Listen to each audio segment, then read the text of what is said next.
2022년 내 집 마련 꿈꾸는 분들이라면 반드시 이번 주 목요일 점심시간에 이곳에 꼭 가셔야 됩니다. 안녕하세요. 부티인입니다. 2022년 내 집 마련 준비되셨나요? 올해는 어쩜 우리에게 새로운 기회가 올 수도 있습니다. 하지만 기회가 왔을 때 다 잡을 수 있는 건 아니죠. 준비된 자만이 너무 뻔한 말이죠. 언젠가 내 집 마련 하실 거잖아요. 그런 기회는 올 수도 있고 안 올 수도 있습니다. 아니 어쩜 우린 이미 지금 그 시간 속에 있는 건지도 모릅니다. 기회가 왔는지 타이밍이 언제인지 알려면 준비도 필요하고 공부도 필요합니다.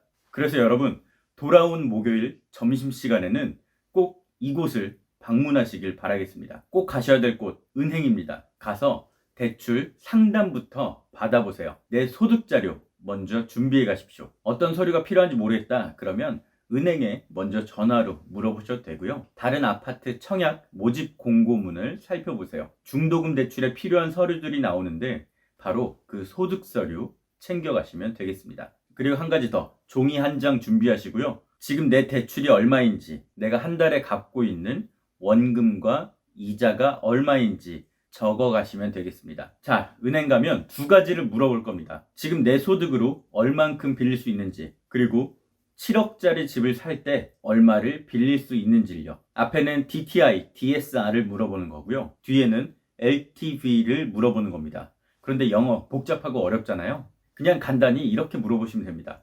나 지금 얼마 벌어서 얼마 갚고 있는데 얼만큼 더 빌릴 수 있냐? 그리고 내가 이 정도 집을 사는데 얼마까지 대출이 나오겠냐? 우리는 이 질문을 할 겁니다. 근데 여기 은행은 아무 은행이나 가시면 돼요. 이자가 더 싼 은행, 굳이 지금 단계에서는 찾아갈 필요가 없습니다. 우리는 큰 그림만 그리기 위해서 가는 거니까요. 은행에 다녀온 뒤엔 내 돈과 마주하는 시간이 필요합니다. 자신의 돈을 똑바로 바라보십시오. 내가 가진 돈이 얼마인지, 내 통장에 얼마 있는지, 내 주식 계좌에는 얼마 있는지, 내 보험료가 얼마인지, 생활비가 얼마인지, 내가 쓰는 돈, 내가 버는 돈을 마주하셔야 됩니다. 또 앞으로 내가 몇 년 동안 일을 할 수 있는지도 생각하셔야 돼요. 단기적인 관점, 그리고 장기적 관점에서 내 돈을 바라봐야 되는데요. 당장 내일 모레 집을 산다면 나는 계약금 치를 돈이 있는지, 잔금 낼 돈이 있는지를 살펴보셔야 되고요. 집을 사려면 얼마가 필요한지, 내가 얼마를 마련할 수 있는지 보셔야 됩니다. 그리고 은행 대출을 받았을 경우에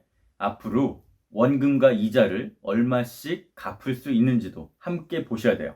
자, 이렇게 내 집 마련, 돈에 대한 준비가 끝났다면 이제는 실제 집을 살 타이밍을 보는 겁니다. 그런데 이 타이밍은 아무도 가르쳐주지 않습니다. 유명 유튜버도 모르고요. 부동산 전문가도 알려줄 수 없습니다. 뉴스나 기사에도 나오지 않고요. 통계나 데이터 절대 믿지 마십시오. 집값이 떨어지고 있다. 매수 심리가 위축되고 있다. 이 말은 나랑 맞을 수도 있고 안 맞을 수도 있습니다. 내가 가고자 하는 동네, 내가 살고 싶은 아파트는 디테일하게 나오지 않습니다. 뉴스나 언론 기사들도 전혀 도움이 되지 않습니다. 집값이 오르고 있다. 집값이 떨어진다. 이런 내용들은 현상이 벌어진 뒤에 나중에 반영되는 거니까요. 만약에 기사에 집값 상승세, 집값이 오르기 시작했다, 이런 내용이 나왔다면 이미 1억, 2억 올라 있을 때입니다. 그래서 내가 사는 집값을 알기 위한 가장 좋은 방법은 네이버를 계속 보는 겁니다. 네이버 부동산요. 다른 좋은 어플들이 많이 있지만 실제 집 매물에 대한 정보는 네이버가 가장 많습니다. 부동산 공인중개사들이 주로 네이버를 이용하기 때문이죠. 네이버에서 그냥 아이쇼핑 하시는 거예요. 매주 한 번씩만 쳐다보시면 됩니다. 그냥 인터넷 다른 일 하다가 웹툰 보다가 쇼핑하다가 잠깐 짬내서 들어가서 네이버 부동산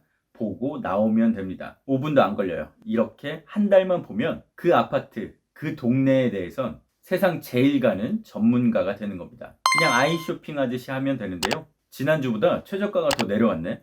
지난주엔 5억짜리가 있었는데 이제 4억 5천도 나왔네. 지난주보다 팔려는 매물들이 더 늘어났네. 이런 식의 흐름을 바로바로 알 수가 있을 겁니다. 하루에 5분, 일주일에 한 번씩만 하시면 돼요. 집을 사고 싶은 분들, 뉴스나 통계 데이터를 볼 게 아니라 네이버 부동산의 매물 흐름을 보시면 됩니다. 매주 집값을 체크하다가 어느 날 제일 싼 집이 팔리고 갑자기 비슷한 가격대 몇 채가 더 팔렸다. 그래서 가격들이 그 위의 가격대가 됐다. 그러면 그때가 살 타이밍이라고 보시면 됩니다. 바로 이런 타이밍이 최저점을 잡은 겁니다. 일주일 딱 한 번, 하루 5분의 투자가 여러분께 5억을 벌어다 줄 수도 있고 아닐 수도 있습니다. 마지막, 남의 집을 살 생각이 없다면 청약 정보 꾸준히 접하셔야 돼요. 무주택자건 유주택자건 새 집을 사는 가장 좋은 방법, 청약입니다. 남한테 프리미엄 얹어주고 사는 게 아니라 그 분양 원가에 얻을 수 있으니까요. 물론 당첨이